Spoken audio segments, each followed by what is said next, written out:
Well, good afternoon and welcome to the Johnson Space Center. I'd like to introduce the panel for this afternoon's briefing.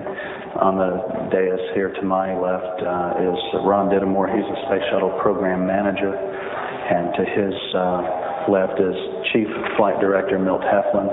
I'll have brief remarks from both gentlemen, and then we'll throw it open for questions. So with that, I'll turn it over to Ron.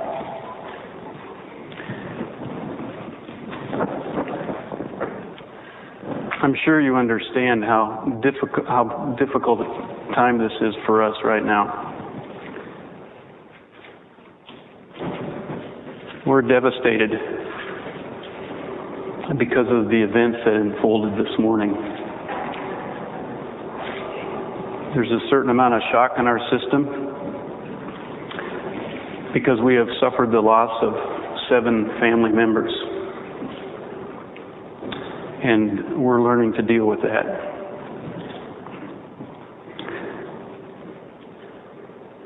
There's certainly a somber mood in our teams as we continue to try to understand the events that occurred.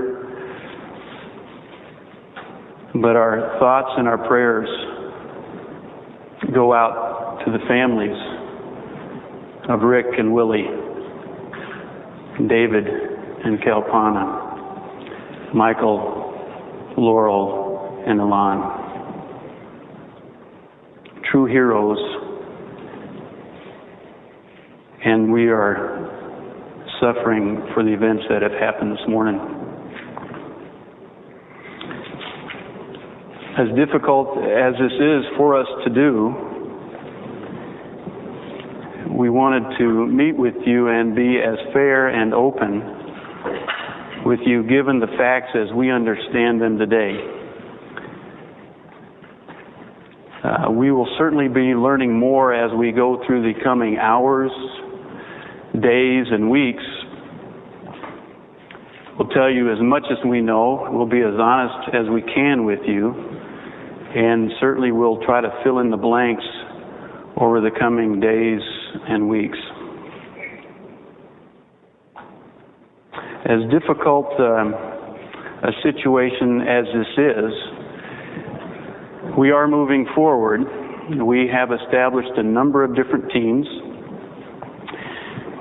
We have contingency plans for just these types of events, though we never expect to use them. We have implemented these contingency plans. We are preserving data. We are beginning thorough and complete investigations. We are mobilizing our forces, our engineers, our technicians, our safety and quality, our best experts to try and understand what went wrong. I do want to take the time right now and express my appreciation for the tremendous number of agencies that are coming to our aid from across the country, both federal, state, and local, that are assisting us in our recovery operations. I also want to express my appreciation to the public for assisting in the recovery, for notifying us of different debris, where it is located, that we might get to it as quickly as possible. It's also appropriate that we tell the public to be careful with the debris. What we fly in space is operated in many cases with toxic propellants, and some of the debris may be contaminated. So we need to be careful, and we don't wish any harm to come upon anybody that would be honestly seeking to help. At this hour, we have not positively identified any items that we have recovered. We are staging in an attempt to ensure that all recovered items are managed appropriately. But at this stage, I haven't received any real information on debris or status of crew remains.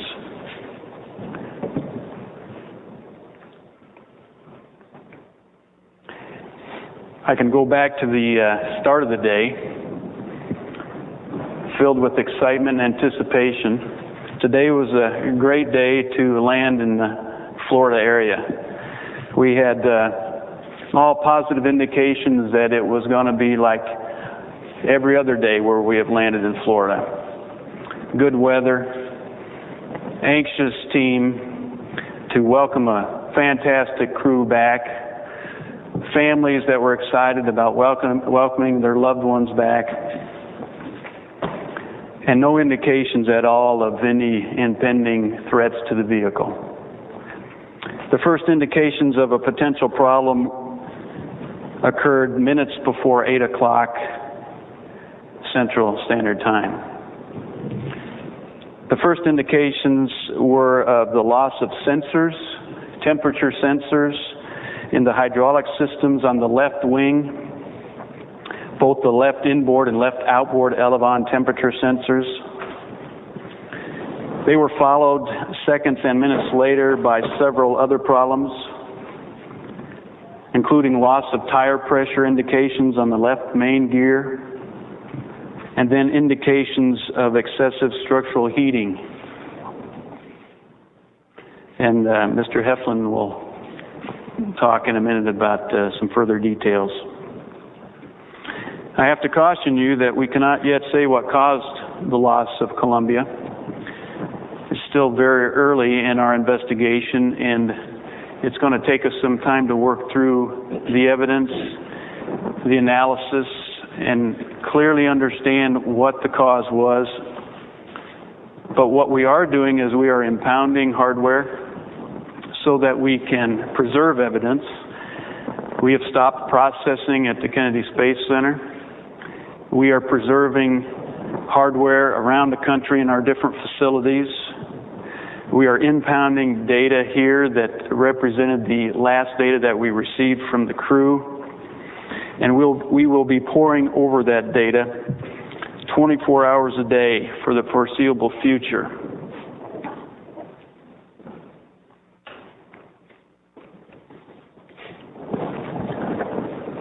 Again, I express our sadness to the families for their loss. And we'll do our best to answer your questions. Okay. Thanks, Ron. No. First of all, just some personal observations and comments to begin with. And then I'll review some data with you. This is a bad day. I'm glad that I work and live in a country where when we have a bad day, we go fix it. Ron said, we'll fix it.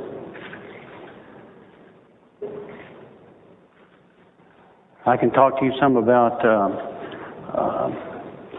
what went on in the flight control room with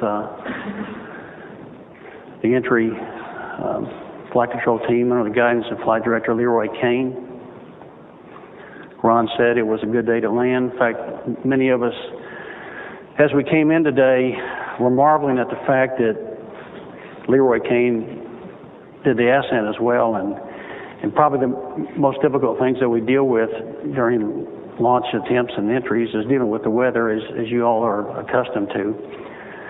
And we marveled and felt good about the fact that, launch, we didn't have any weather issues to work. In fact, any weather issues anywhere in the world that we were concerned about. And today it was a very minor thing to talk about, some fog, I believe, but nothing really hard to work. So, as Ron mentioned, this was a fantastic mission and just seemed to be coming to the right conclusion.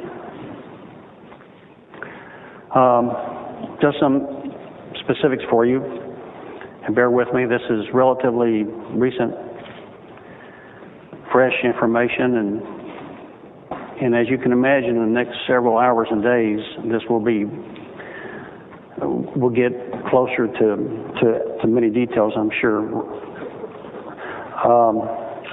Around 7:53 a.m. Central Time, as Ron mentioned, we saw indication of off-scale low temperature measurements on the left, the inboard and outboard hydraulic systems, and this was loss of the temperature measurement. It wasn't any indication that it was high or low. We just lost it. About 3 minutes later, around 7:56 a.m., in the left main gear tire wheel well, brake line, and tire temperatures, there we saw an increase. Now, I need to tell you that during this time, the vehicle was performing fine. We had no indications of any problem. Around 7:58 a.m. Central Time, a couple of minutes later, we have what we call bond line temperatures. These are temperature sensors that are embedded in the structure of the vehicle. We have them all over the orbiter. 3 of these temperatures on the left side of the vehicle, the left wing area. The off-scale low reading again. This was not high indication, low indication, but we lost the measurements. I don't have the seconds here. Clearly, seconds will play a part in our analysis, but I'm giving this to you at the nearest minute. Around 7:59, then Central Time, left inboard and outboard tire temperatures and pressures off-scale low. About eight measurements total during that time. One of these measurements sensed on board by the computers gave the crew a message, indication that they could look at on their displays. And we think they were acknowledging that measurement that they saw. Again, the vehicle was flying with no problems at that time. And when things like this happen, when a crew gets an alert, you acknowledge it, they recognize they've seen it, and then we do what we might need to do with it. And as far as I know, that was the last transmission from the crew.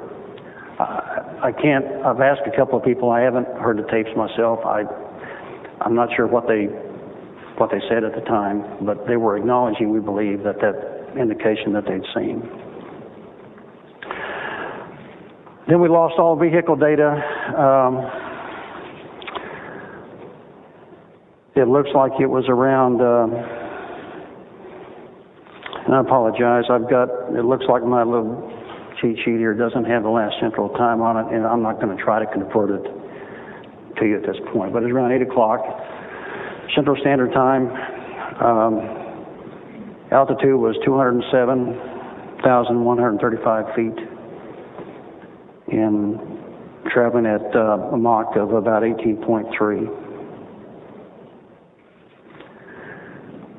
And the flight control team, during this time, we lost the data, and that's when we clearly begin to know that we had a bad day. That's all I've got. Okay, thanks. As you can imagine, we have a lot of centers around the agency that are involved today, so we're going to try to limit the questions to one and try to get through as many as we can. I need you guys to do me a favor, and when you raise your hand, wait for a microphone, and please give your name and affiliation first. And we're going to start here in Houston and then go around to the other NASA centers. So let me see a show of hands, and we'll try to get somebody to you. Let's start right here along the front row and work this way.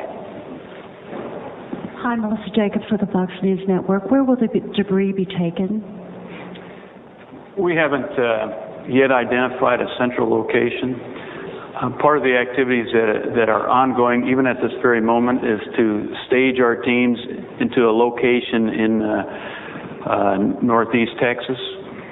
We are still identifying the locations for our teams to meet and gather and start this process of recovering debris.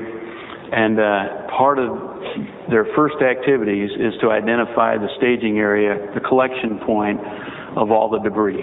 So that's some work that's going to be done later on today. The teams are, let's see, they're not quite in the air. They're staging right now at the different airports, and they're converging on Northeast Texas. And so that's some work that's still in front of us. Okay. Sig Christensen, San Antonio Express News. At this point, what is the status of the shuttle program, and particularly the upcoming missions that you're going to have? Have you decided to put all of those missions on hold, and do you have any kind of idea how long the program will be out of service?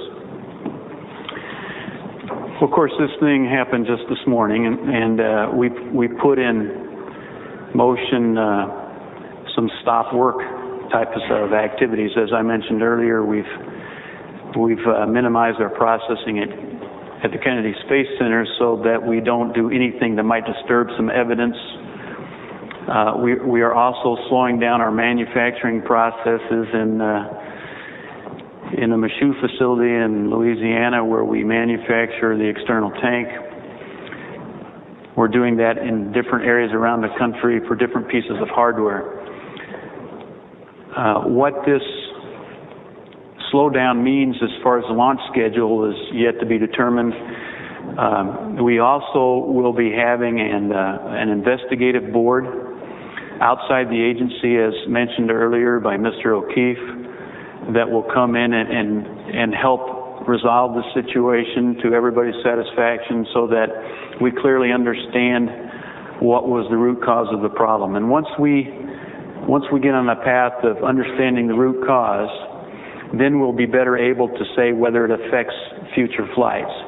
If we can put it off to the side and get it narrowed down and say, okay, we understand the root cause, here's the things we do about it or need to do about it, and then accomplish that corrective action on the other vehicle flows, then we'll be able to pick up our flight progress again.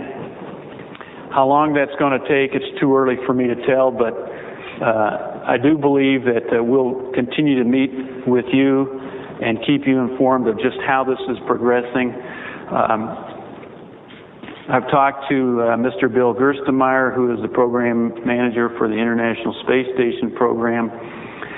They had a previously scheduled Progress launch tomorrow, and that Progress launch will proceed as scheduled. They have reviewed the contents that are going to be shipped to the space station, and those contents are appropriate given the fact that we may not be there for a while. They have enough consumables, supplies for the crew to go through the latter part of June without having a shuttle visit. So there's some time for us to work through this and get back on our schedule, and we're just going to have to work through that in the coming days and weeks, and we'll keep you informed on just the impact to the manifest. But right now, certainly there is a hold on future flights until we get ourselves established and understand the root cause to this disaster. Okay. My name is Jenny Blankenship. I'm a reporter with the CBS station in Austin. And I was wondering if you could explain to people who are not from this area really how tight-knit of a community this is, not just here on the NASA JSC campus, but all around here, how much of an integral part of the community this is to you all. Well, it's more than a job. This is a passion for us. Human spaceflight is a passion. It's an emotional event. And when we work together as family members. And we treat each other much that way. And whether it's the loss of a crew member or a loss of a member of our ground team or processing teams, it's a sad loss for us. And so we are a very close community. We understand the risks that are involved in human spaceflight. And we know that these risks are manageable, but we also know that they're serious and can have deadly consequences. And so we are bound together with the threat of disaster all the time, and we know we must count on each other to do what's right. We must count on the ground teams to process correctly. We must count on our suppliers to follow the procedures just like we have identified to them. And we count on the flight crew members to fly the vehicles within the specifications. So we all rely on each other to make each space flight successful. So we have a dependency. And it's a professional dependency and it's an emotional dependency. And so when we have an event like today, where we lose 7 family members, it is devastating to us. And it's more than just us in this location. There is an emotional attachment to human space flight. It piques our interest. It captures our imagination. I received a couple of phone calls this morning, immediately following when it became apparent that Columbia was no longer going to land. One phone call was from my brother in Phoenix, Arizona, not associated with the space business. I haven't talked to him yet. I just received a message, certainly extending his thoughts and prayers. I received another phone call from my son in Provo, Utah, with the same emotional outpouring of sadness. And I'm sure this is true across the country. We're seeing that from the public. We're seeing that as people that really care about the space program and understand what it means to this nation reflect their thoughts, their prayers, their caring attitude toward us. And we want them to know we appreciate it very much. As we struggle with our emotions in this difficult time, we appreciate the thoughts, the prayers, the care, and the support. Milt, you might have some thoughts also. Well,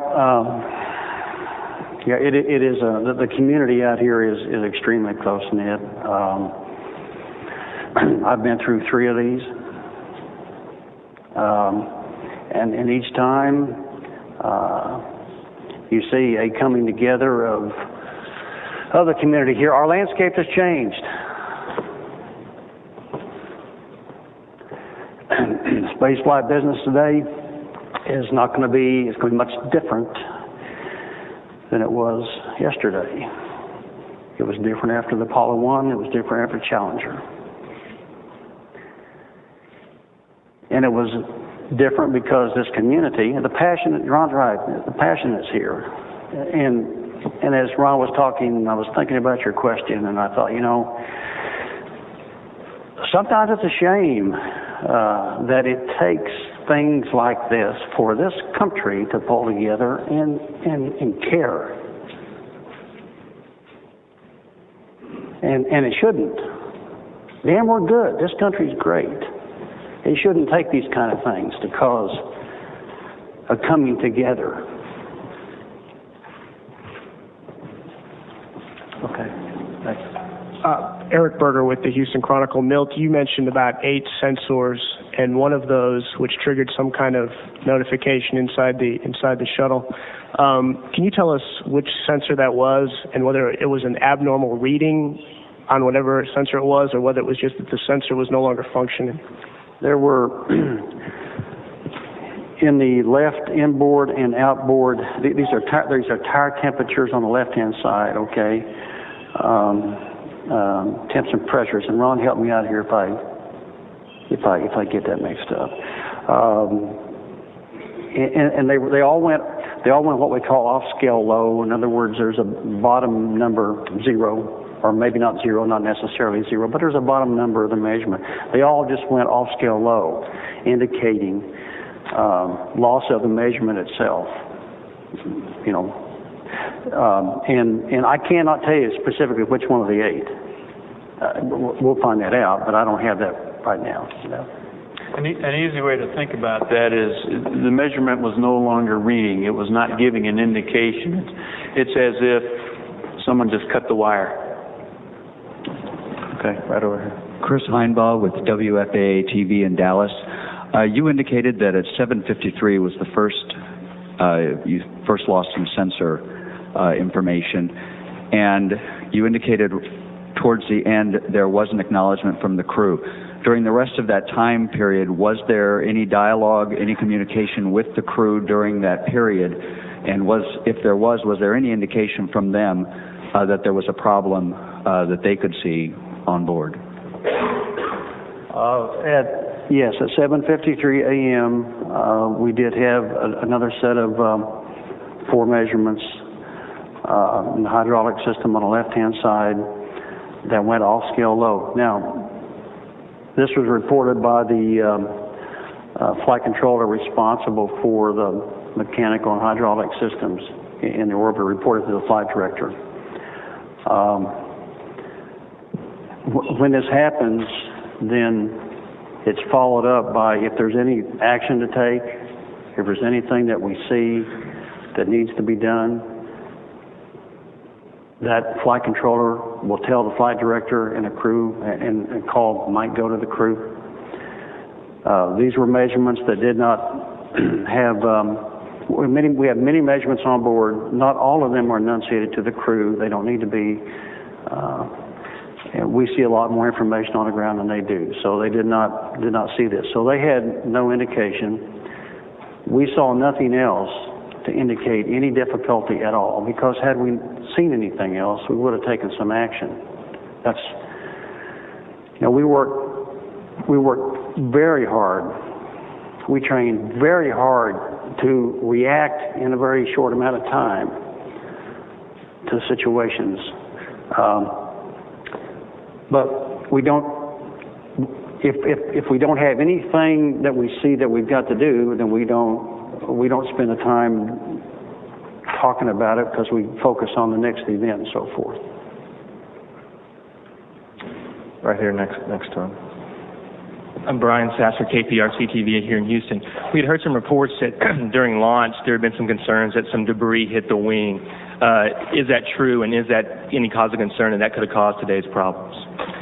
It is true that right after launch, and I don't remember the time frame as far as seconds, there was a piece of foam that is used as insulation on the external tank in the area of what we call the bipod, which is the forward attach between the orbiter and the external tank. There is a piece of foam that was shed, and in our review the following day of the launch films, we saw this piece of debris drop off, and it looked to us like it impacted the orbiter on the left wing. Where on the left wing, it's very difficult for us to tell. Somewhere between the mid and outward span. Was it the leading edge? We don't know. Was it underneath the leading edge? We really don't know. To the best of our ability, that's what happened. We spent a goodly amount of time reviewing that film and then analyzing what that potential impact of debris on the wing might do, and would there be any consequences.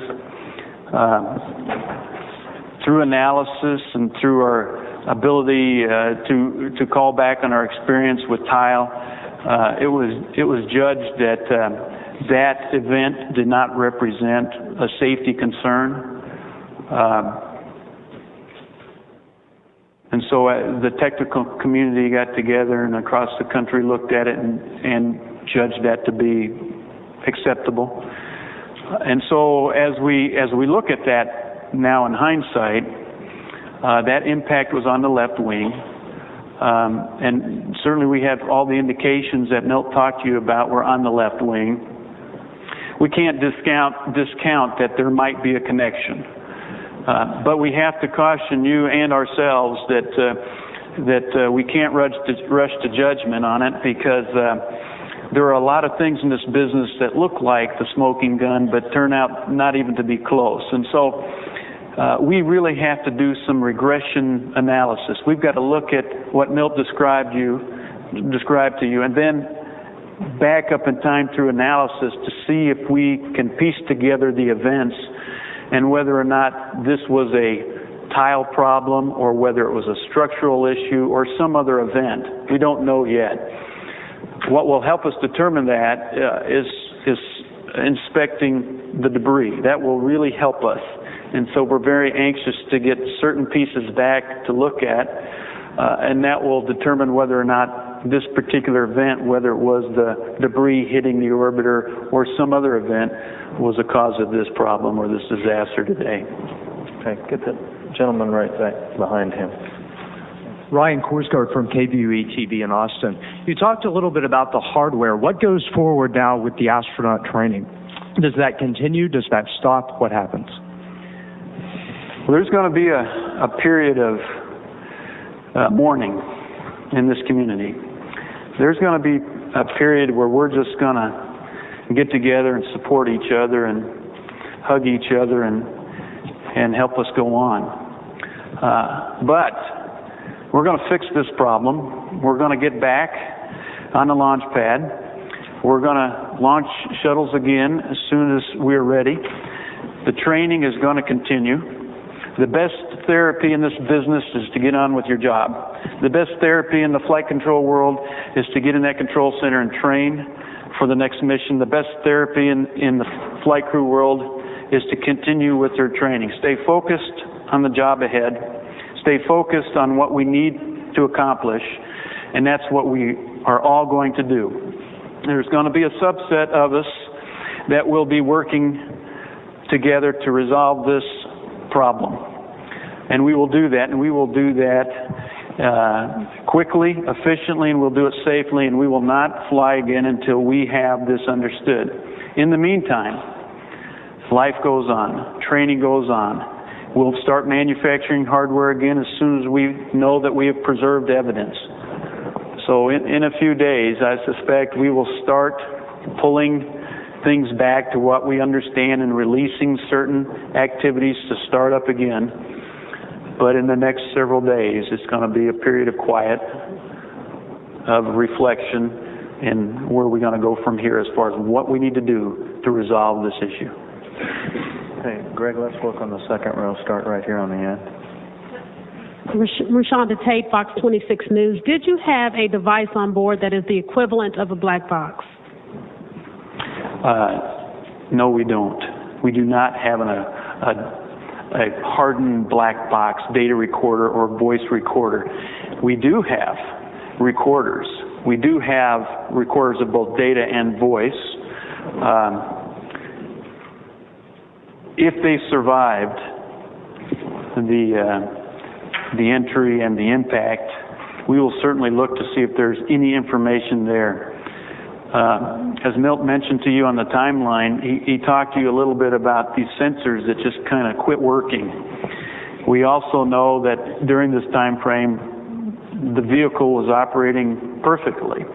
It had gone into a roll reversal, which is a standard maneuver where the vehicle banks left or banks right. It's a standard maneuver, and when it does so to bleed off energy, and you do a number of these roll reversals so that you land at the right speed right at the Kennedy Space Center. It had rolled itself into a roll reversal, and everything from a flight control perspective was perfect. No indications of any problems. So we have some indications that it wasn't a vehicle loss of control issue, and so we're getting some hints of where we need to go look. Whether or not these recorders survived and will be useful to us, I'm not really sure that's going to be the case. Okay. Anybody on the next person with his hand up there? Jake Dyer, Fort Worth Star Telegram. I have a couple of questions. Regarding that, whatever it was, the foam that apparently fell off the vehicle at takeoff, was there any consideration during the flight that perhaps an EVA would be necessary, that you guys need to go out and take a look? Secondarily, I'm wondering about, you guys talked about loss of sensor readings and sort of unusual sensor readings. Could you give us a sense about how unusual that is? I mean, does that happen with any frequency, or was that something that was alarming that you'd never seen before? The easy answer is the sensor reading, and yes, that happens. The fact that you have a sensor that just quits working is not an alarming factor. In fact, we understand that several sensors can quit working, and they're all result of not the sensor quitting to work, they're a result of a box, an avionics box, a signal conditioner, or a multiplexer demultiplexer that happens to fail, and its signature to you and me is the fact that it looks like someone just cut the wire. And we've seen this on occasion, and we certainly train for it many, many times over, so it is not unusual for us when we see it to look at it and immediately start to understand whether it is a single sensor problem or it's an avionics box. The team today looked at it as they were trained to do and could not see any common thread between this sensor and another sensor. There's nothing common about it, and so that made it more significant. As soon as we understood it wasn't a common avionics box and that there were multiple sensors, all completely independent, and all this happened in a very short period of time, we knew that something was not right. Now you asked me something else on the phone. The idea of the spacewalk. Oh, the spacewalks. We do not have the capability to perform a spacewalk and do tile repair. We do not have the capability. As you know, when we go out of the spacecraft, we operate really within the confines of the payload bay. On this particular mission, there was no remote manipulator system. There was no arm. And so all we had trained to do from a spacewalk perspective were those things that might be an emergency, or a latch did not work in the payload bay door closing sequence or something like that. We can go outside and make sure the payload bay doors are closed. We have no capability to go over the side of the vehicle and go underneath the vehicle and look for an area of distress and repair a tile. We know we have no capability.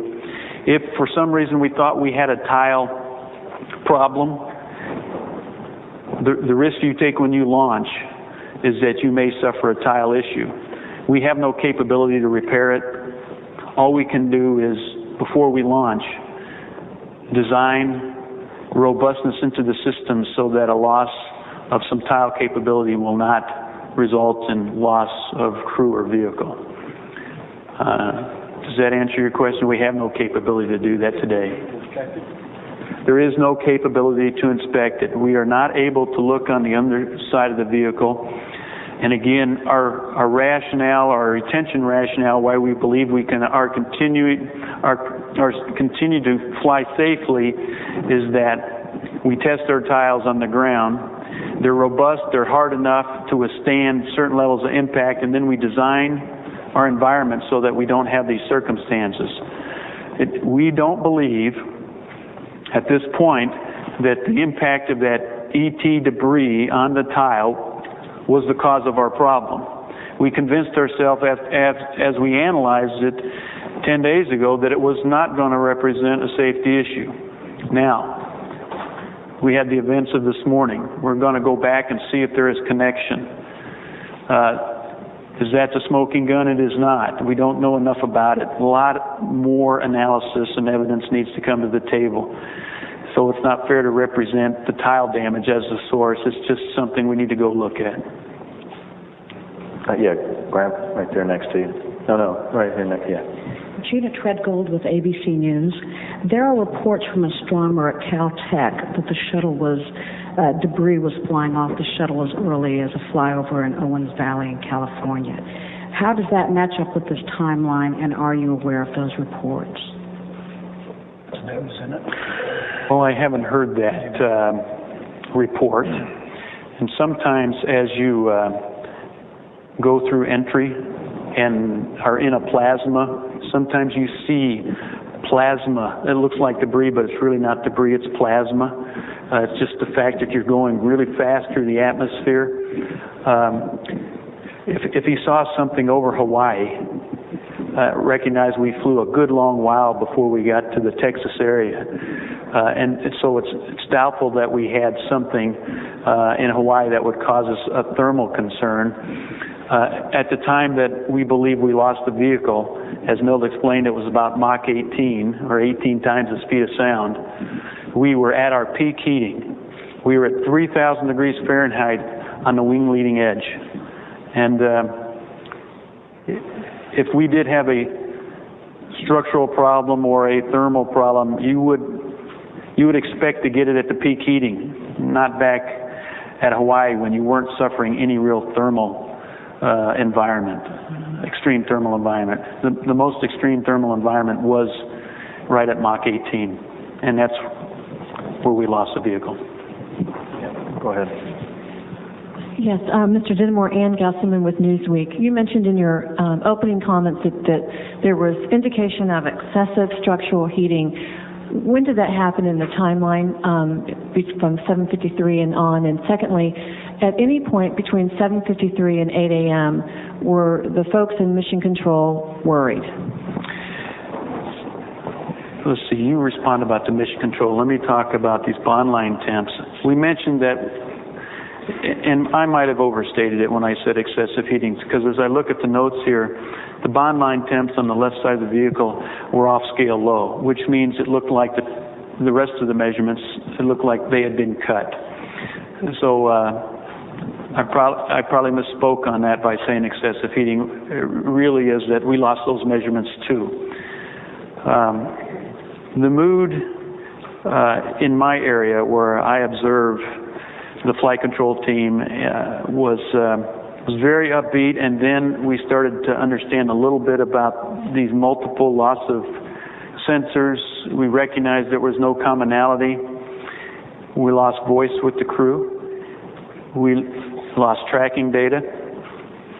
We had no TV.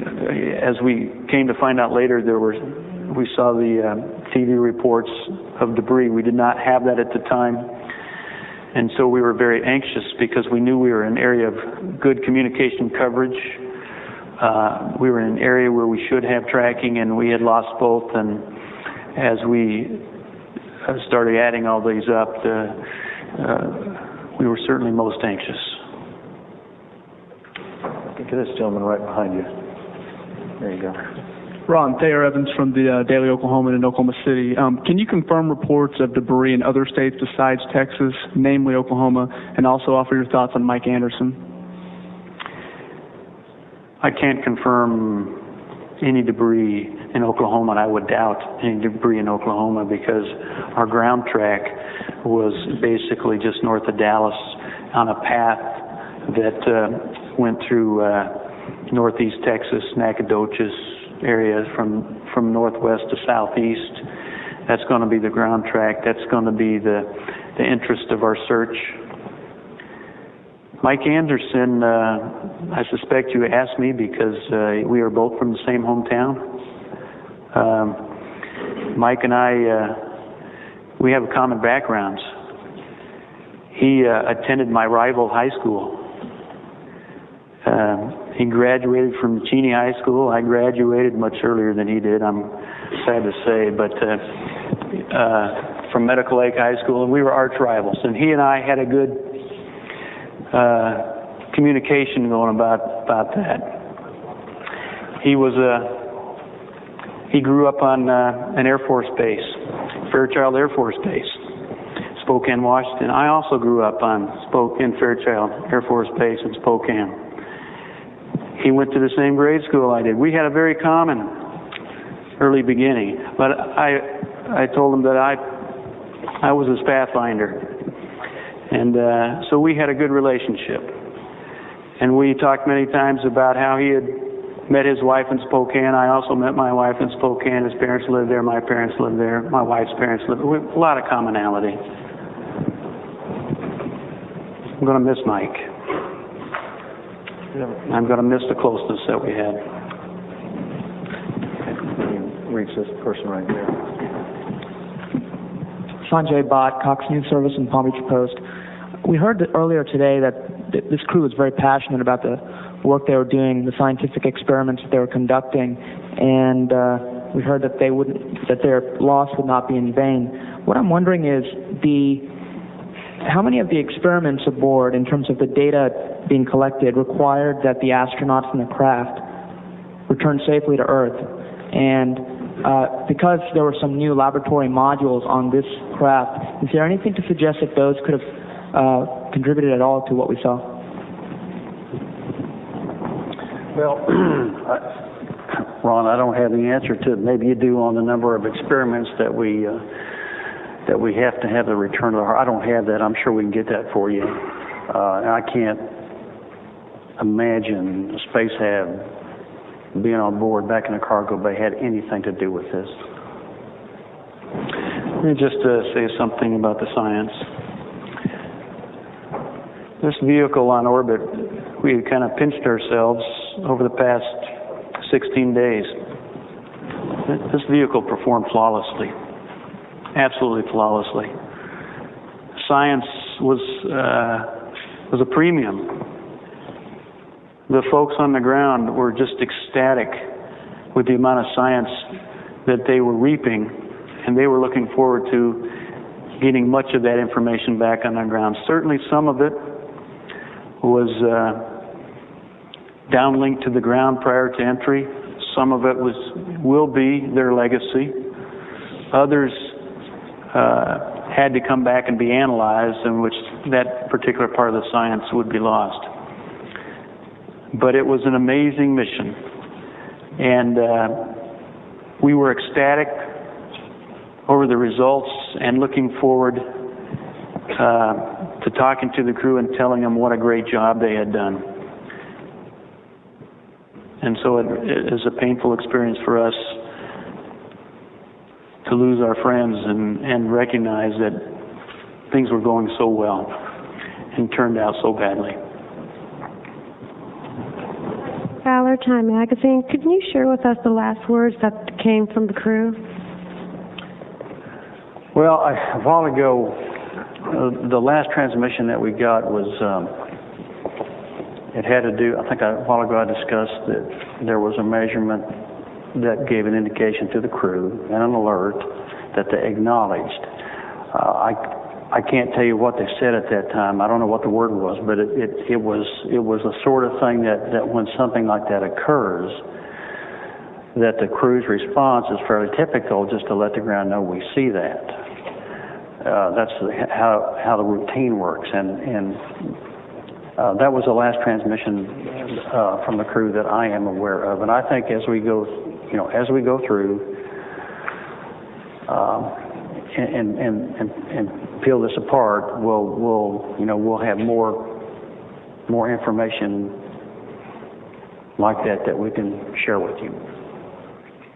Okay, I got time for 2 more questions here before I need to go to the other NASA centers. Grab this gentleman and then this young lady on the next row.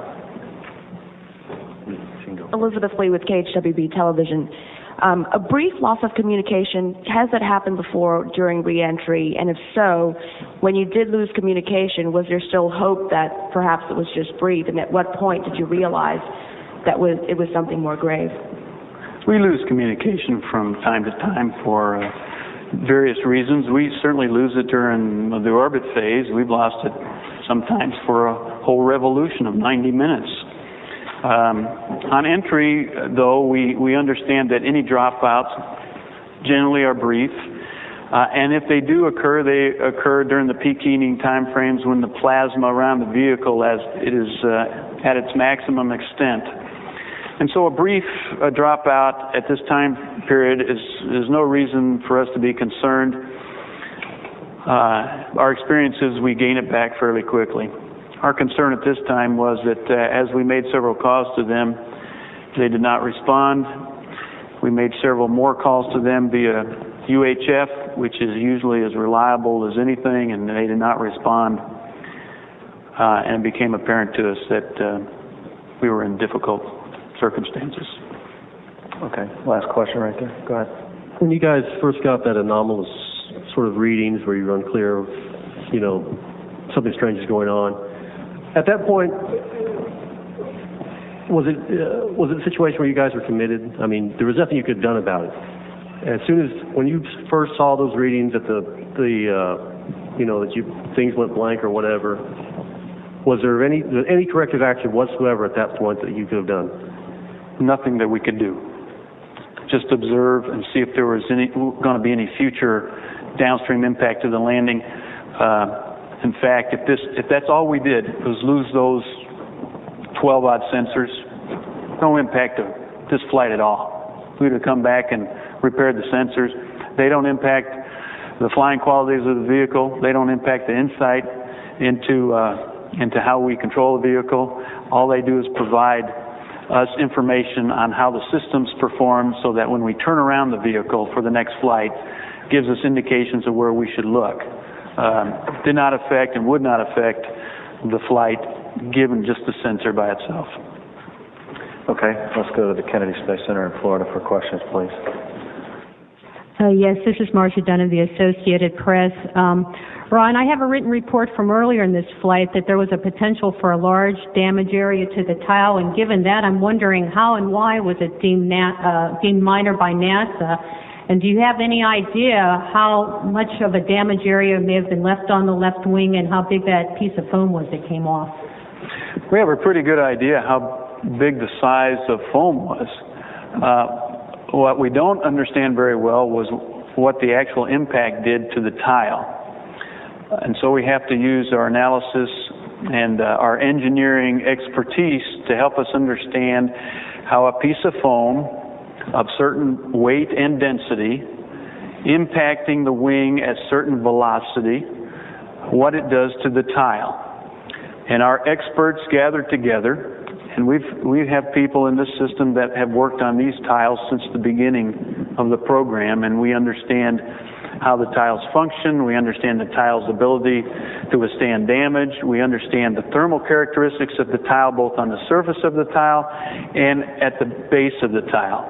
And as we got together and reviewed this information, we were convinced technically and analytically that the tile would not, the impact of the debris on the tile would not represent a safety of flight issue. In fact, we were anxious to come back and get the handheld film that the crew takes as soon as they get to orbit of the external tank. As it's moving away, we asked them to take pictures of the external tank so we can understand exactly where the foam was shed from the tank. And we were anxious to get that piece of information because we felt that we needed to analyze it so that it would not occur on future flights. We have a flight readiness review coming up for the next flight. It was scheduled for February the 20th, and we knew we had some technical work to do to make sure that we understood why this piece of debris came off. We were not concerned with Columbia. We felt we had analyzed that, and we felt we understood it such that it was not a thermal concern to us, did not represent a control issue or a safety of flight issue. And I'm going to caution you that that is the case today. We have no information that would say that is not the case. We are going to go look at it again to see if there is a connection between what Milt talked to you about and the fact that we had a debris impact on the tile. And there's some other things we need to go look at. The tile is just one. And so we were satisfied that we did the proper work, and across the community, our safety, our quality, our crew members, our flight controllers, and the program management reviewed the technical analysis and agreed to a person that it was not an impact to this flight. So we need to go back and look at that, of course, but that's the events as they unfolded. From Florida today. I'm sorry to ask another question about the external tank, but has this happened before? Has foam come off the tank? Has it impacted the shuttle? And what were the consequences that you saw? We had an event on SDS-112 just several flights ago where a piece of debris from the same general area was shed by the tank. And this particular debris, and I can't tell you today whether it's of the same general size, but it came from the same general area, and it impacted the aft skirt on one of the boosters. Superficial damage occurred. When we got the booster back in port and looked at it, evaluated it, reviewed it technically, discussed it at the following flight readiness review, which was STS-13.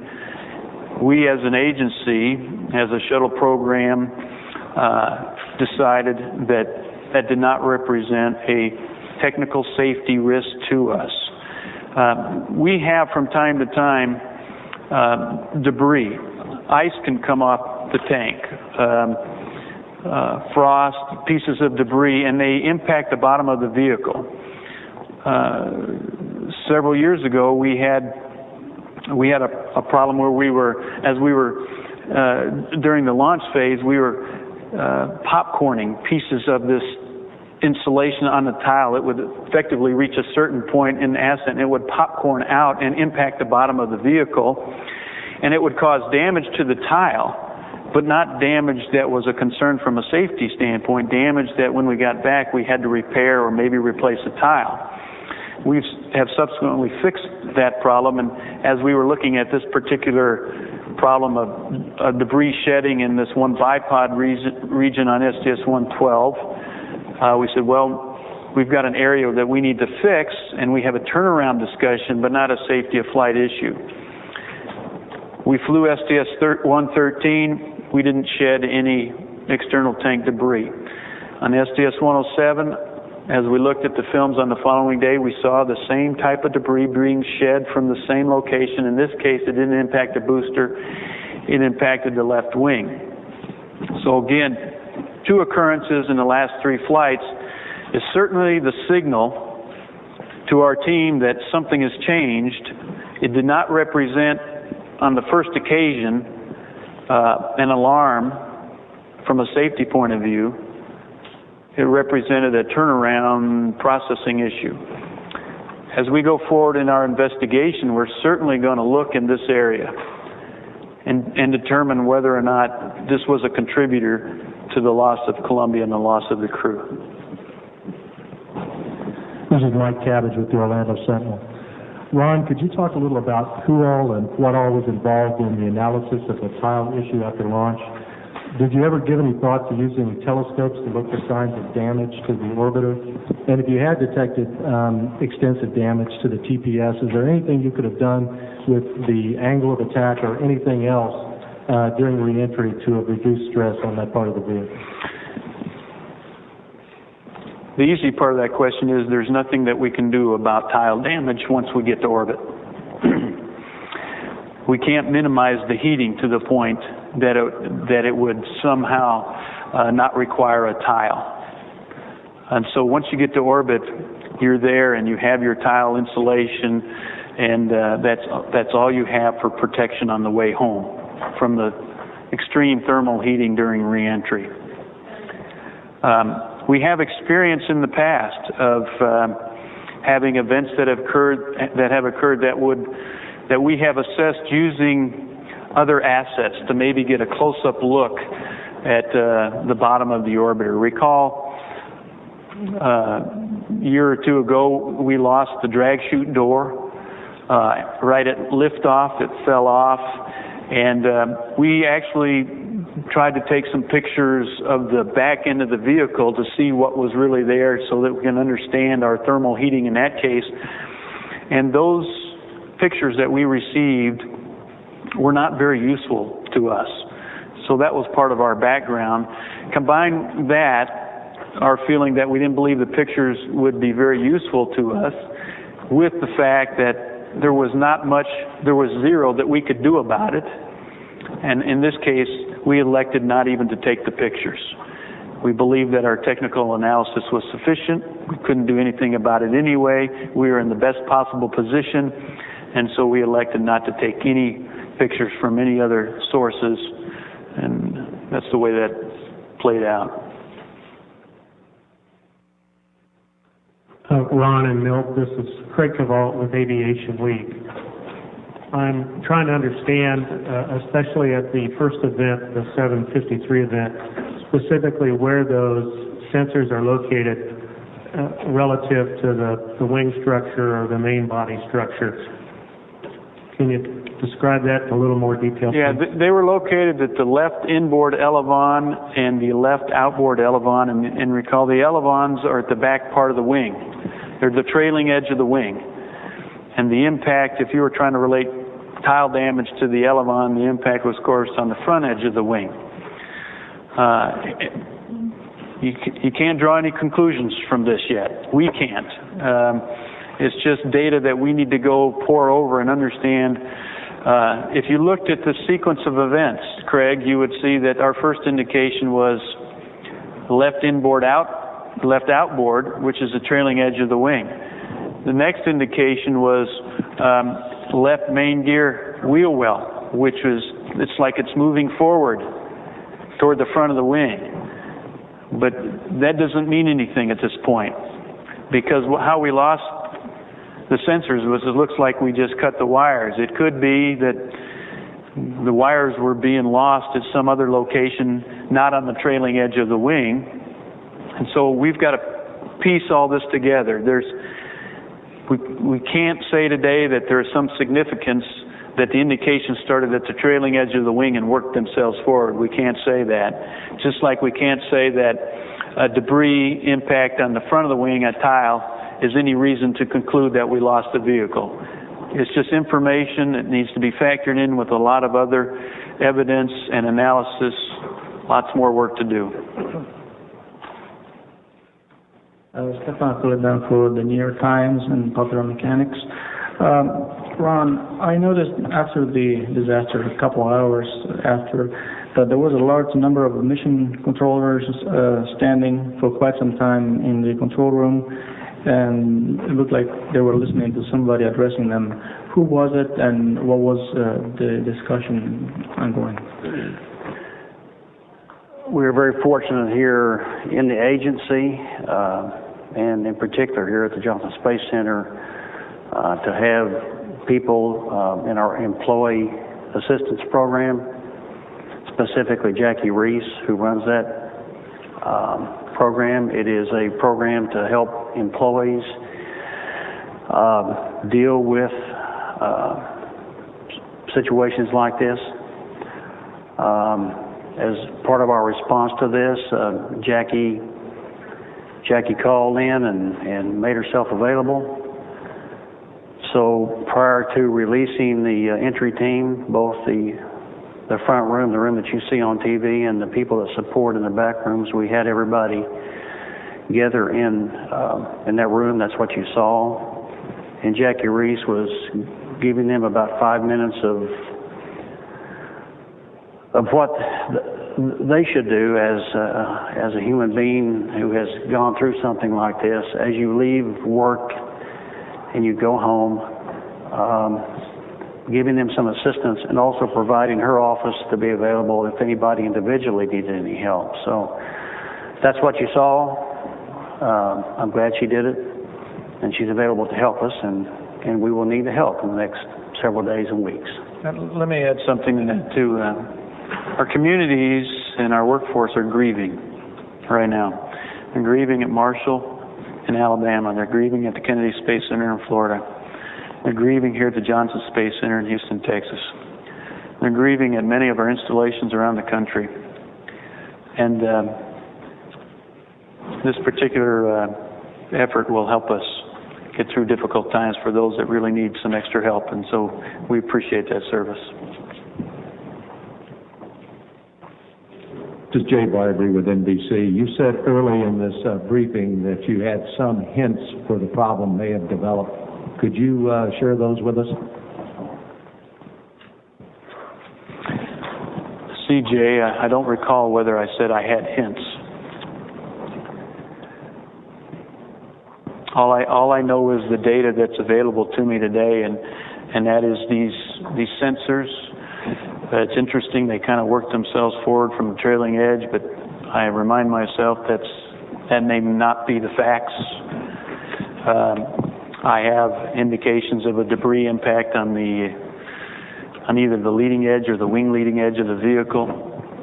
I have some areas that I know I certainly want to go look at. I have some debris that I'm anxious to see if that would lead me down a particular path of investigation. It's one of several that we will investigate, and it's just too early, Jay, for me to speculate on where that's going to lead. As you know, we will be thorough, methodical. To be a pain in the neck, we will be, to make sure we understand it. And it's going to take us some time, some days, some weeks to pull it all together. This is Phil Chen, Earth News for CNN. Sorry to meet you guys under these circumstances.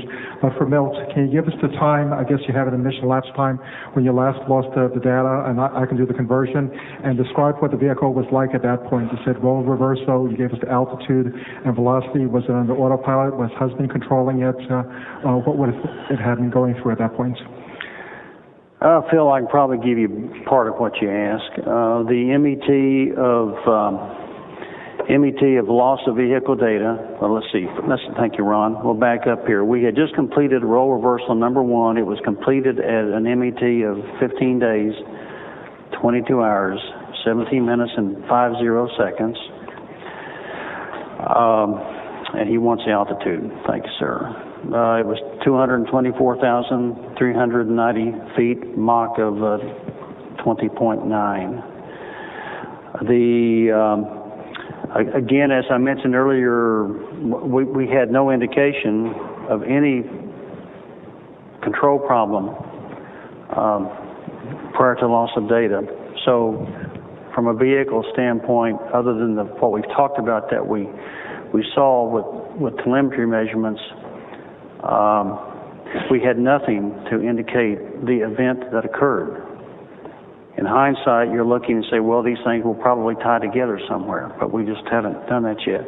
Loss of vehicle data was at 15 days, 22 hours, 20 minutes, 22 seconds, altitude 207,135 feet at a Mach of 18.3.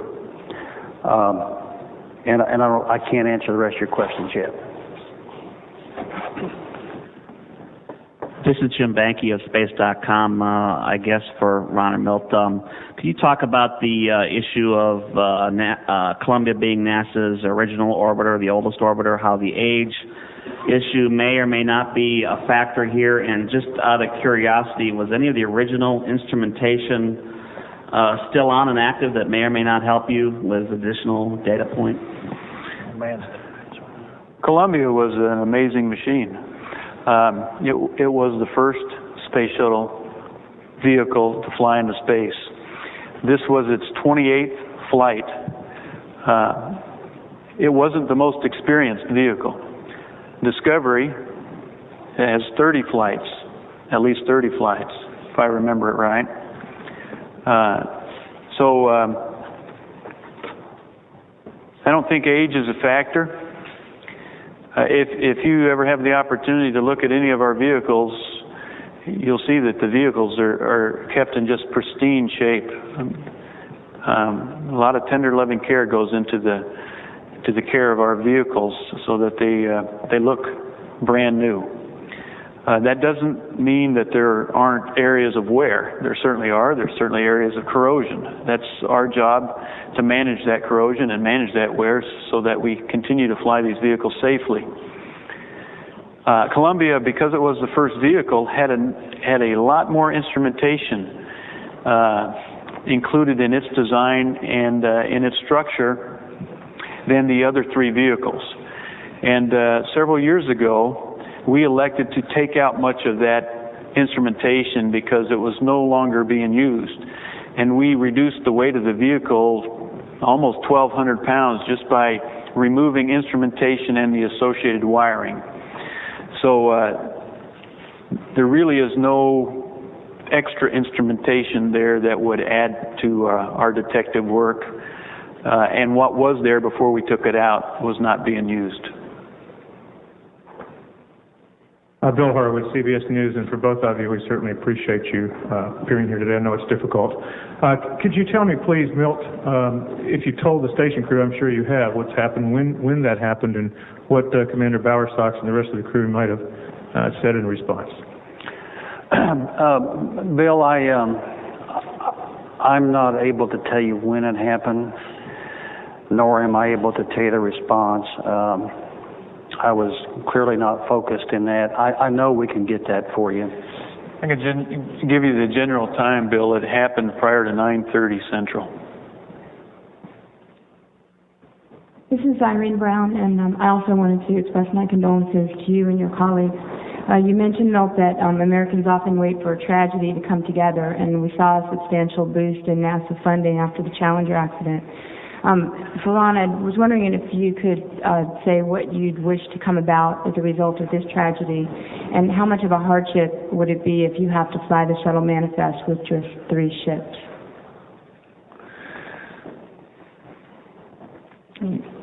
My thoughts are not on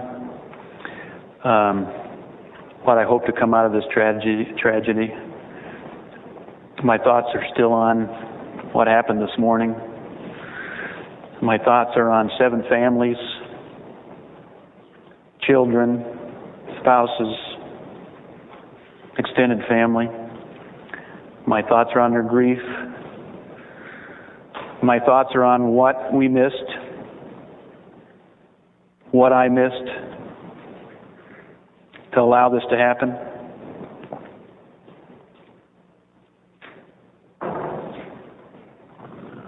It's going to be a difficult day for all of us.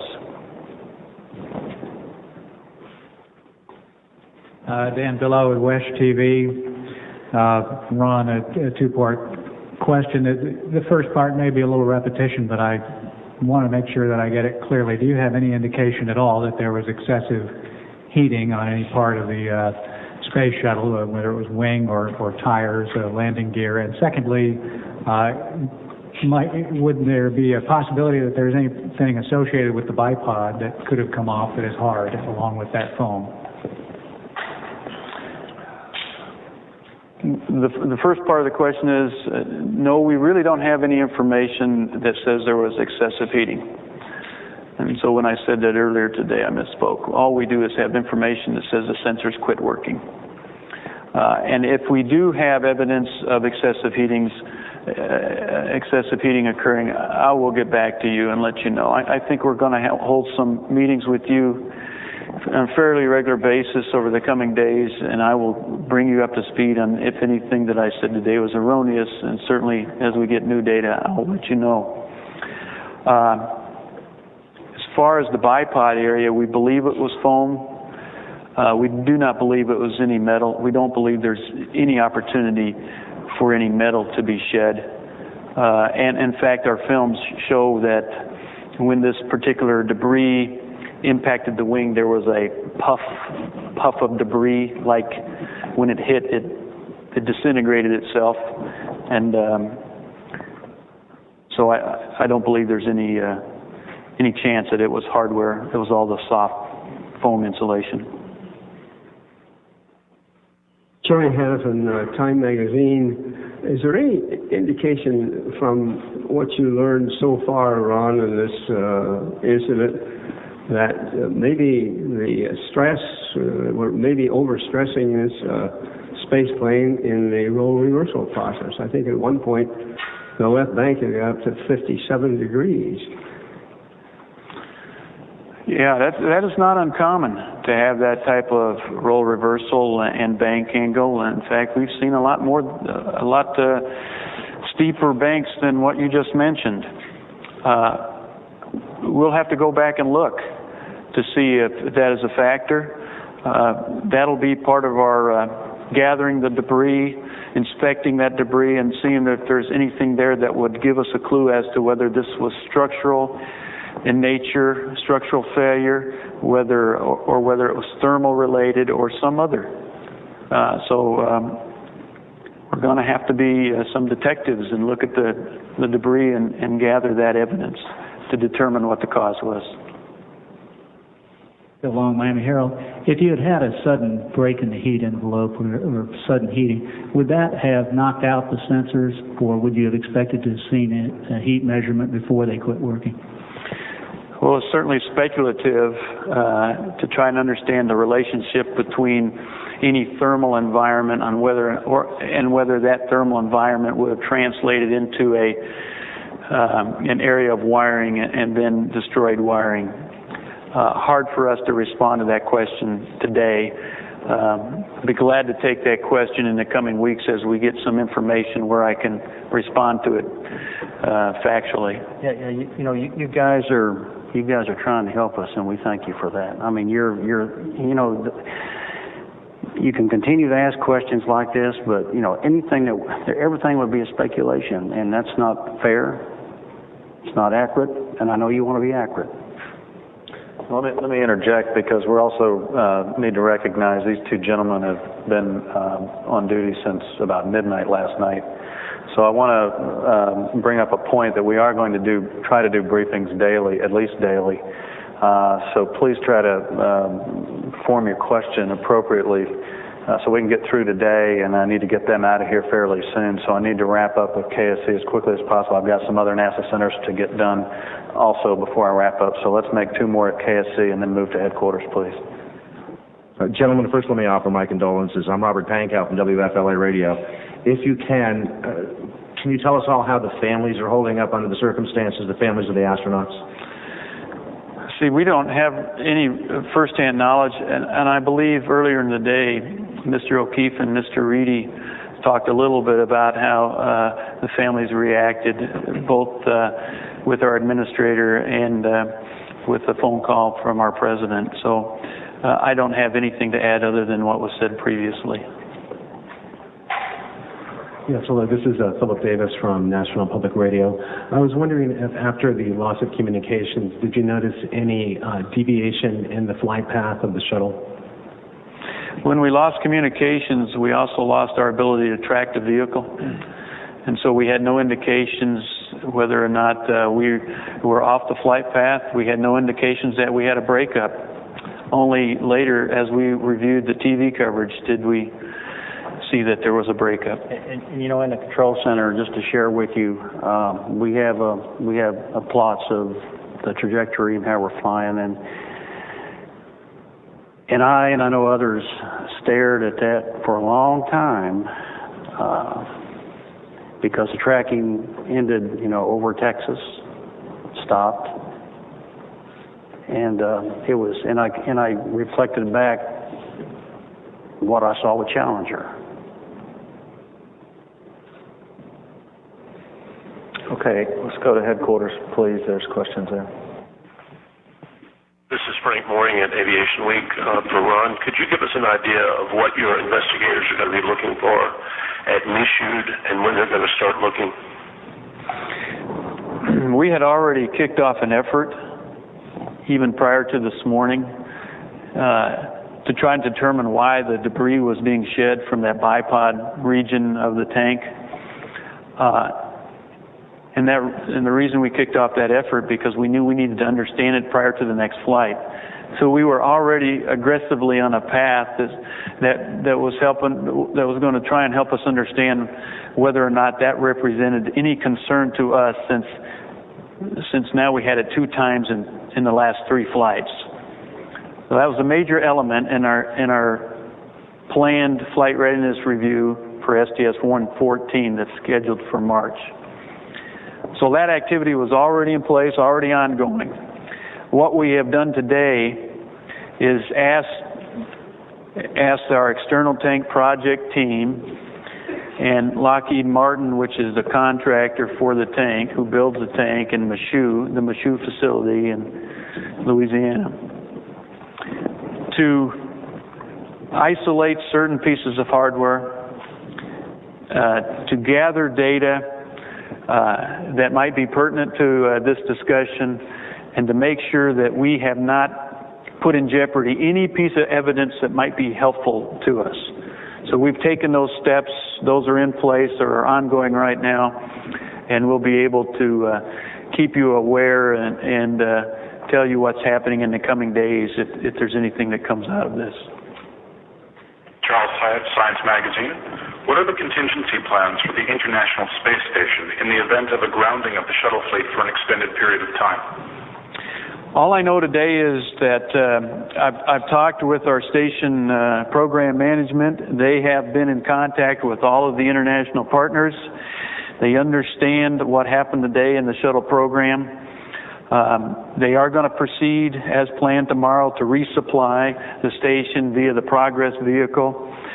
There is a Soyuz launch that is planned later in the spring, and we know that we have sufficient consumables on board to go through the end of June without any shuttle support.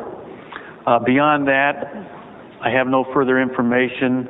I hope that we get this situation resolved in the coming weeks so that it isn't an extended period of time, but that remains to be seen. In the near term, we know we have months of adequate supply on board the International Space Station, and we also know that we can help resupply them from our international partners' resources. So that's what I know today, and we'll see how that matures over time. This is Laura Meckler from the Associated Press. Could you tell us any more about how you'll approach the recovery of all the debris that is spread over such a large area, and what the NTSB's role is going to be in that, or what their role is in the investigation, and also how long you think it'll be before you know more about what happened today? We have many government agencies that are helping us respond to this tragedy. The NTSB is at our disposal.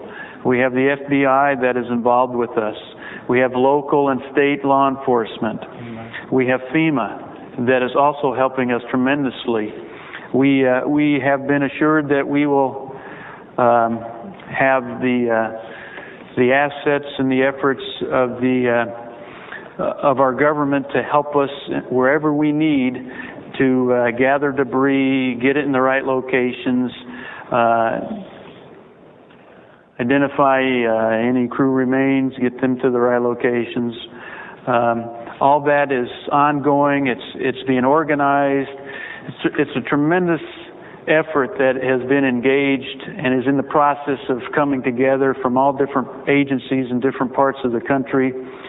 I don't have much more information other than those ingredients today.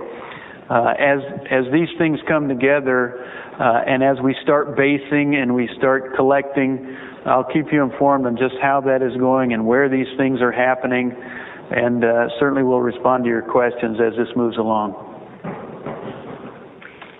Sumana Chatterjee with Night Reader Newspapers. Are there any satellites that NASA, the U.S. military, commercial satellites out there that might have caught what happened, and will you be looking at images from other satellites? And just about the debris as well, you mentioned earlier that you were anxious to see certain types of debris. What types are you anxious to see? And are first responders trained for the recovery of such hazardous material?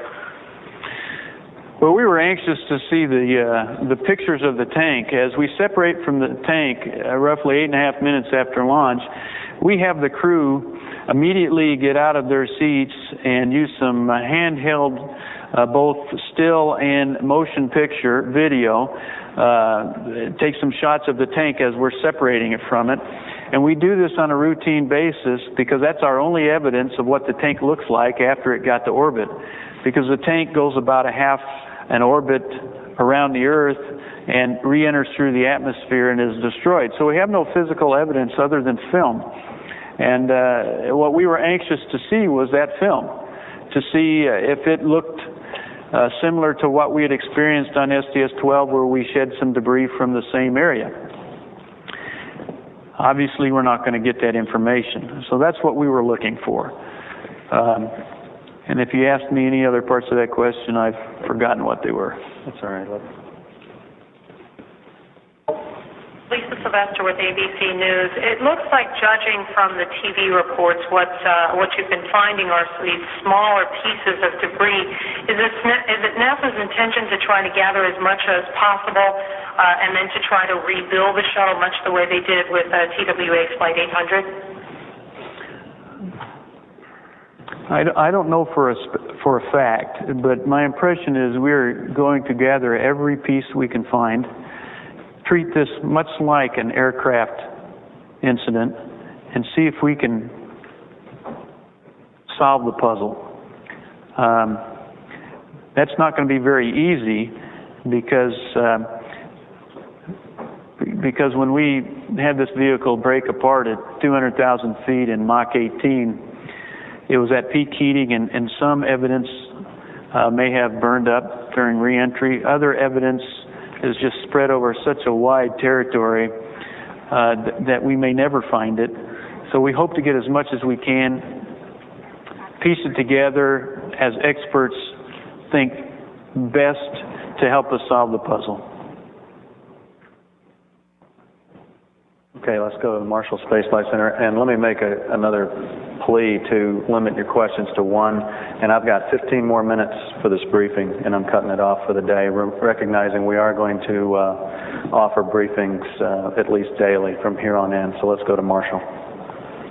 Jennifer Nagano, WVNN Radio. I understand the Marshall Space Flight Center managed the key propulsion elements of the shuttle. What specific involvement will the center have in the investigation? They, along with every other center, will be actively involved. We'll have their key managers, their technical experts, all coming together, much like the teams we formed when we solved the flow liner problem of the summer and the recent Vistra crack that allowed us to launch STS-107, the resolution of that issue. So we're going to pull together the management, and we've already had meetings with the center directors. We've already had our meetings with our management at headquarters. We're already assembling the technical experts and the teams, and so we're going to make wide use of their best and brightest to solve this problem and try to understand what happened and put in the proper corrective action.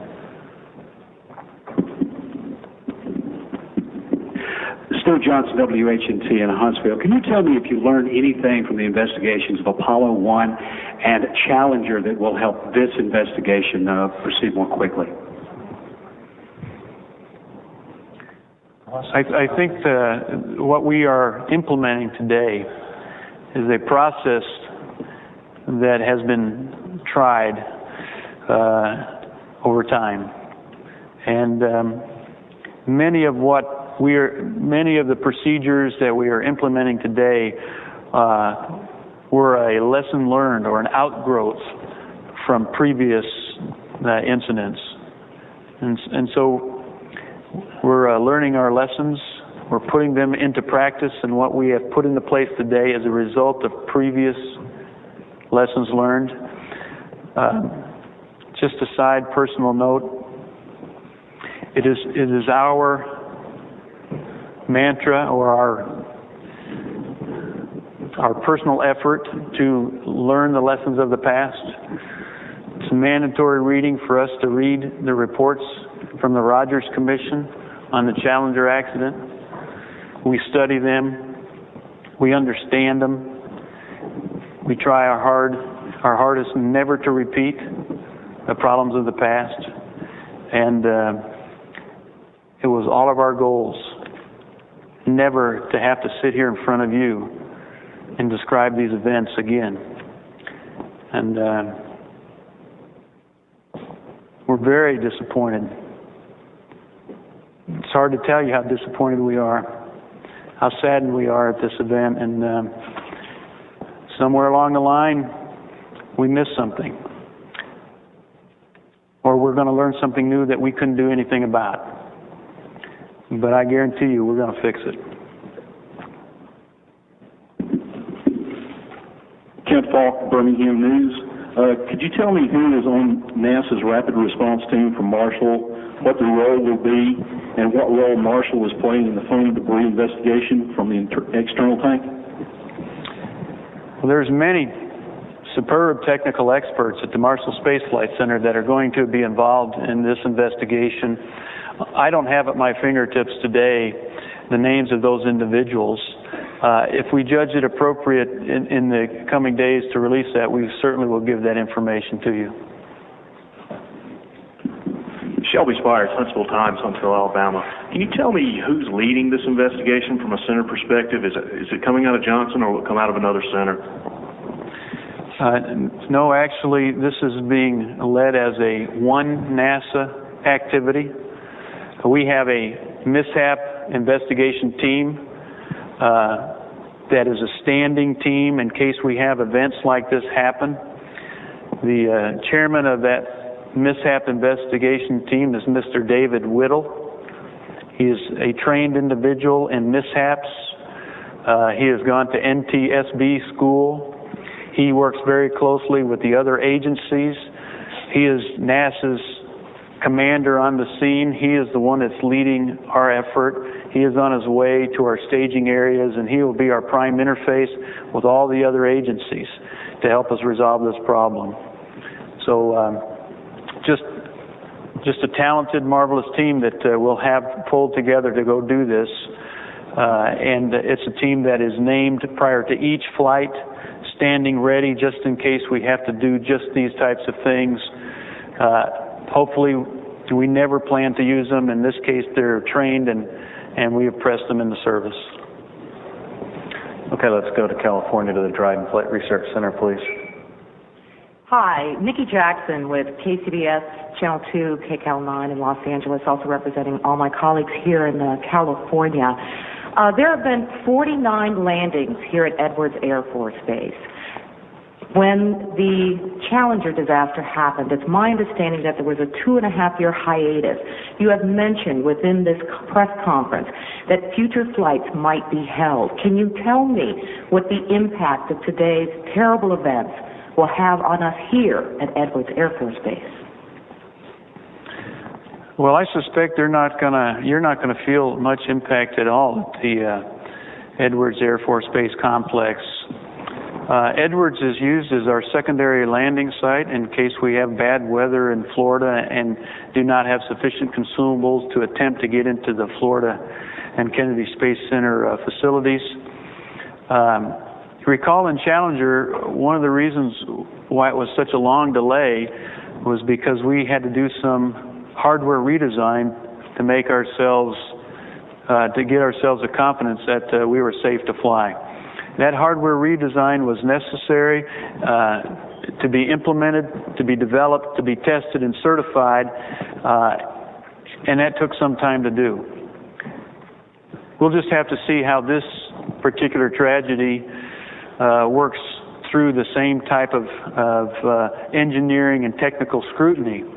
If there is some hardware change, we'll just have to work through that, and we'll work through that with dealing with the requirements that keep us safe to fly, a development, a design, certification, testing type of process. Too early yet to say whether or not that's going to be the case, and we'll let you know how it proceeds. Okay, let's go to the Jet Propulsion Laboratory for one question. Soraya Fidel with KCBS KCAL Los Angeles. Thanks again for taking our question. How is NASA responding to the family? What has NASA told the family? And what are families saying today? How are they reacting and responding in light of all this? I believe earlier in the day, Mr. O'Keefe made a statement that reflects the reaction of the families and their heroic manner that they took the news, and I don't want to add any more than what has already been previously stated as to their reaction. And they will have they'll have a huge amount of support. You can guarantee it from this family here and this family across the nation. One final question from the Langley Research Center. Chris Dovey with the Richmond Times-Dispatch. How many tiles in a given area of the surface, specifically the area where the sensors were located, could be lost before that might cause some catastrophic breach of that surface? And what do you do in flight if you have that catastrophic breach and you know about it prior to reentry? I really don't know how many tiles. I can't really respond to that question here today. And I mentioned earlier to you that we have no capability to repair a tile. Our only recourse is to design this vehicle such that we don't lose tiles, is to design this vehicle so that we can take debris impacts and not represent a safety concern. It's been our experience that we have lost portions of tiles on the bottom of the vehicle. We have had a number of debris impacts, damage to the tiles. They have all been acceptable in that they do not represent a safety of flight concern. We would like to get a harder tile to make it more resilient to debris, but it has not to date represented a safety concern. And we have no recourse if we lose tiles. Our only effective action is to prevent the loss of tiles through design and through test, and that has been perfectly adequate up to this point. Okay, that's the final question for this briefing, and let me end and close on a couple of programming notes for folks watching. There will be a B-roll package for the STS-107 mission that will follow this briefing immediately. The next briefing that we will hold is likely to be around noon Central Time tomorrow, but that's a very tentative time because there's some, obviously some management meetings that these gentlemen are taking part in that will occur prior to that tomorrow. So right now we're looking at around noon Central tomorrow for the next briefing here. Also, there's a lot of folks out there that may be discovering some debris from the accident. NASA has established a telephone hotline, also an electronic mail address for the public to use for reporting information that may help in the investigation of this accident. The telephone line, and you guys can certainly help us in this regard, is 281-483-3388. The website that right now should be online for folks to provide either text reports or images that they think may be helpful in the investigation for us. That website address is NASA MIT Images altogether, NASA MIT Images at JSC for Johnson Space Center at jsc.nasa.gov. And we will try to build a billboard or something like that we could put on NASA TV as well to help folks with that. So again, the phone number is 281-483-3388, and that is for the NASA hotline that has been established. Thank you, gentlemen, very much, and we will see you guys tomorrow.